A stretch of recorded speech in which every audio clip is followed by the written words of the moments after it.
ગીર સોમનાથમાં આવેલા સૂત્રાપાડાના મોરચા ખાતે પ્રાથમિક અને માધ્યમિક શાળાનું જિલ્લા કક્ષાનું 10મું વિજ્ઞાન ગણિત પર્યાવરણ પ્રદર્શન યોજાયું।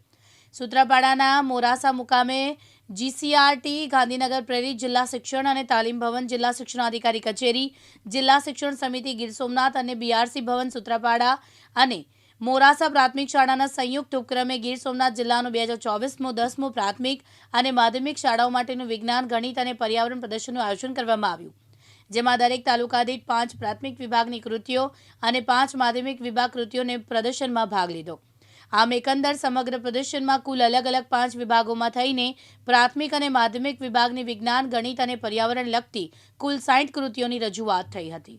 આજરોજ ગીર સોમનાથ જિલ્લા કક્ષાનું 10મું ગણિત વિજ્ઞાન અને પર્યાવરણ પ્રદર્શન જીસીઆરટી ગાંધીનગર, જિલ્લા શિક્ષણ સમિતિ ગીર સોમનાથ અને મોરાસા પ્રાથમિક શાળાના સંયુક્ત ઉપક્રમે આજે 3 દિવસનું ગણિત વિજ્ઞાન અને પર્યાવરણ પ્રદર્શનની અંદર આખા જિલ્લાની અંદરથી 120 બાળકો, 60 એના માર્ગદર્શક શિક્ષકશ્રીઓ એ જોડાવાના છે। 3 દિવસનો આ કાર્યક્રમ હોય છે અને 3 દિવસની અંદર આજે ઉદ્ઘાટન સમારંભ યોજવામાં આવ્યો। કાલે છે એ મૂલ્યાંકન દિવસ અને આજુબાજુના સૂત્રાપાડા તાલુકા અને જિલ્લામાંથી જે આશરે 10,000 જેટલા બાળકો પ્રદર્શન નિહાળવા માટે આવશે અને કાલે જે કૃતિઓ લઈને આવ્યા છે એનું પણ મૂલ્યાંકન થશે અને એમાંથી જેનો પ્રથમ નંબર આવશે એ ઝોન કક્ષાએ જાય છે, ત્યારબાદ એ રાજ્ય કક્ષાએ જશે। આવું એક સરસ મજાનું અમારું એક આ ગણિત વિજ્ઞાન અને પર્યાવરણ પ્રદર્શન શ્રી મોરાસા પ્રાથમિક શાળામાં યોજાઈ ગયું છે। આજે જીસીઆરટી ગાંધીનગર પ્રેરિત જિલ્લા શિક્ષણ અને તાલીમ ભવન ગીર સોમનાથ વિજ્ઞાન મેળો જે શિક્ષકગણ અને સરકાર તરફથી અમારા ગામને જે ફાળે આવ્યો છે વિજ્ઞાન મેળો, એ અમને એક તો આનંદ થયો છે અને બીજા નંબરમાં અહીંયા વચ્ચે ગામ અંતરિયાળ ગામ છે છતાં પણ અહીંયા જે વિજ્ઞાન મેળો રાખ્યો એ શિક્ષણગણ અને સરકારનો હું ખૂબ ખૂબ આભાર માનું છું।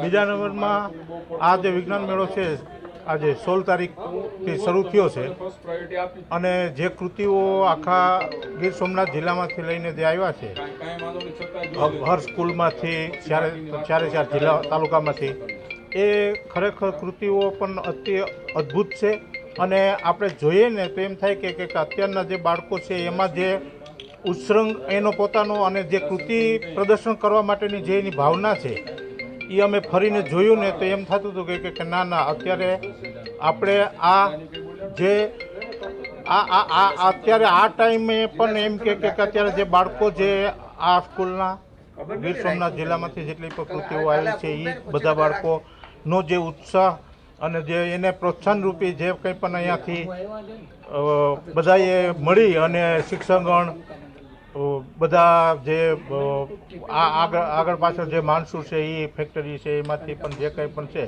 એ પણ આ 10મું પ્રદર્શન છે આપણા જિલ્લામાં।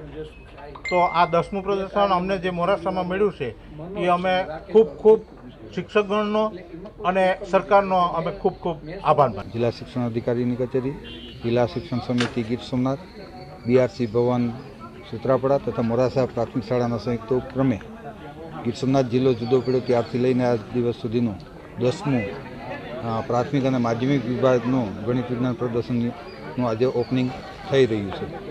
ત્યારે દરેક તાલુકામાંથી બીઆરસી કક્ષા અને એસવીએસ કક્ષામાં જે 5 વિભાગમાં કૃતિઓ સિલેક્ટ થયેલી છે તે ટોટલ 30 કૃતિઓ પ્રાઇમરીની અને 30 કૃતિઓ માધ્યમિકની એ જિલ્લા લેવલે પહોંચી છે। આજે અધિકારીગણ, પદાધિકારીગણ અને શિક્ષક તથા વિદ્યાર્થી મિત્રો અને બાલ વૈજ્ઞાનિકો સાથે એક સરસ મજાનું ઓપનિંગ કર્યું। બધા જ અધિકારી અને પદાધિકારીએ પ્રદર્શન નિહાળ્યું। 3 દિવસ સુધી પ્રદર્શન ચાલશે।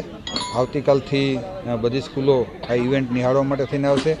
અહીંયા જે 120 બાળકો અને 60 કૃતિઓ છે તેને રહેવાની, જમવાની અને ચા નાસ્તાની વગેરે સુવિધાઓ કરેલી છે અને પરમ દિવસે યાની કે બુધવારના રોજ 2 થી 3 કલાક દરમિયાન પ્રદર્શન છે એ પૂર્ણ થશે।